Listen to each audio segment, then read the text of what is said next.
자기들끼리 싸움이 난 거예요. 몸싸움이 났는데 그 와중에 뭐 발길질해서 물건 떨어뜨리고 위에 있는 거 손으로 쓸어내려서 물건 떨어뜨리고 난리가 난 겁니다. 어쨌든 저 남학생이 잠시 후에 친구들 데리고 매장 밖으로 나가는데 조금 있다 다시 들어오더라는 거예요. 들어와서 또 친구들은 그나마 저걸 좀 치웠대요.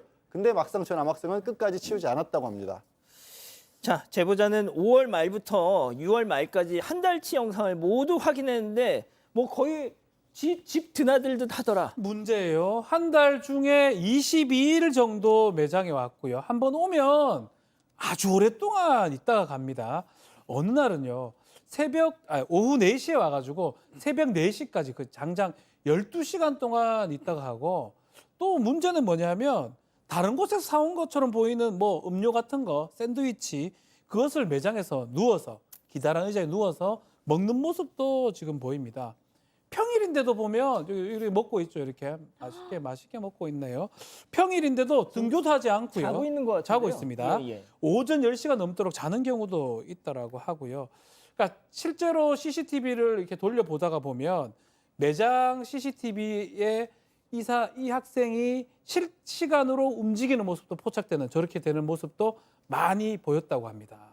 쟤는 집에 안 가는 걸까요? 자, 그런데 이 남학생 이 무인 인쇄소에서 먹고 자고만 한 게 아니었습니다. 체크포인트 짚어보죠. 얘를 그냥 두면 안 되겠다. 정말 못 오게 만들어야 되겠다는 생각으로 계속 돌려보면서 보니까 걔가 이제 손에 뭔가를 들고 있는데 거기서 연기가 나고 있는 거예요. 보던 중에 알게 됐어요.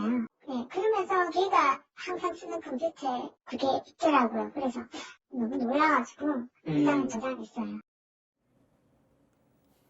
아주 그냥 지네 집이네 그냥.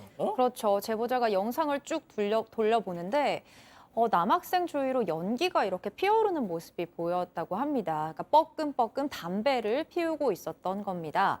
중학생 정도로 보이는 남학생이 매장 안에서 당당하게 담배를 피우니까 제보자도 기가 막혔겠죠.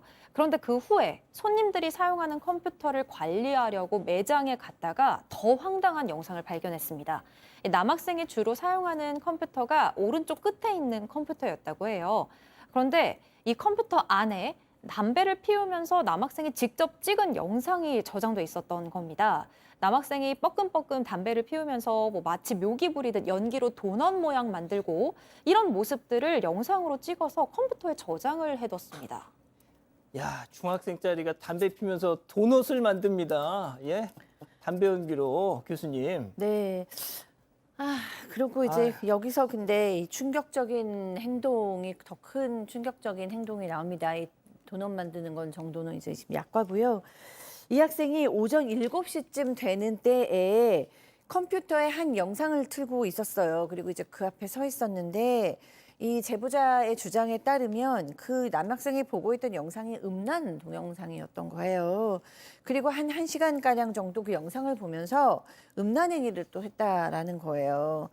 근데 이제 그 전에 이 제보자께서 이 남학생한테 주의를 주셨잖아요. 그러니까 다른 사람들한테 방해되는 행동은 하지 말아라 라고 얘기를 분명히 했었고 CCTV가 있는 거를 알고 있기 때문에 이런 일을 하면 이 어른이 이거를 감시하고 있다는 걸 알면서도 이런 행동을 한 게 너무 괘씸하시다는 거죠.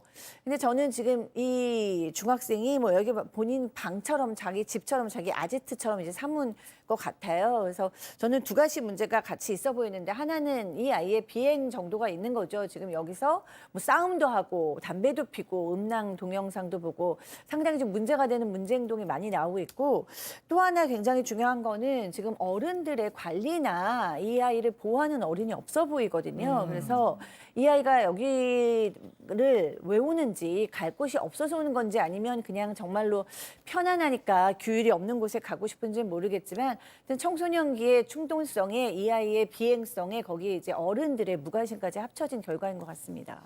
그 뭐 부모가 어떻게 관리하는지는 일단 차치하고 업주 입장에서는 뭐 신고를 해야 되잖아요. 어떻게든 좀 막아보려고 앞에 뭐 중학생은 부모 없이는 들어올 수 없습니다. 이렇게 써 붙여놔도 소용이 없었을 거 아니에요. 한 번은 새벽 5시가 넘어서까지도 있길래 그때 이제 경찰에 신고를 했고 경찰이 남학생을 데리고 나간 적이 있답니다. 그때 경찰로부터 들은 얘기가 가출 청소년이라는 얘기를 들었다라고 합니다. 하지만 그 후에 또 매장에 와서 또 신고했더니 이번에는 경찰이 앞으로 다시 매장에 출입하지 않을 거다. 아마 경찰 입장에서는 좀 따끔하게 얘기를 했다라고 생각을 했겠죠. 하지만 여전히 드나들었었고 그 뒤에 심지어 아까 얘기했던 그 음란 행위를 한 거는 3번이나 경찰에 신고한 뒤에 또 찾아와서 이런 일을 했던 겁니다. 이게 사실 또 제보자분이 한 가지 이해가 어렵다는 부분이 촉법소년인 건 나이지만 이 제보자분은 업무방해로 처벌을 해달라 막아달라고 요구를 했는데 재물손괴만 된다라고 경찰에서 답을 한 것 같아요. 왜 그러냐면 이게 우리 일상적으로 쓰는 업무방해라는 의미와 법의 업무방해가 용어가 다릅니다. 법에서는 쉽게 말씀드려서 사장님이 일하시는데 방해를 해야 되는데 이 남학생이 사장님이 일하신 걸 방해한 건 아니잖아요. 와서 어질러 놨기 때문에 그래서 재물손괴만 되고 업무방해는 안 된다라고 경찰이 답을 한 것 같습니다. 자, 박 변호사님, 네. 이게 참 이 무인 뭐 매장이라는 게 이게 참 인건비를 줄이고 어떤 세상 변화의 흐름에 맞춰서 새로 이제 등장한 거다 보니까 맞습니다. 근데 꼭 저런 애들이 와서 네. 예전에 정말 그 비행 청소년들이 어떤 막 빈집 들어가서 하듯 지금 그렇게 이용한단 말이죠. 그러니까 무인 이런 시스템이 왜 등장했냐면 그만큼 시민의식이 성숙했기 때문에 등장한 그렇죠.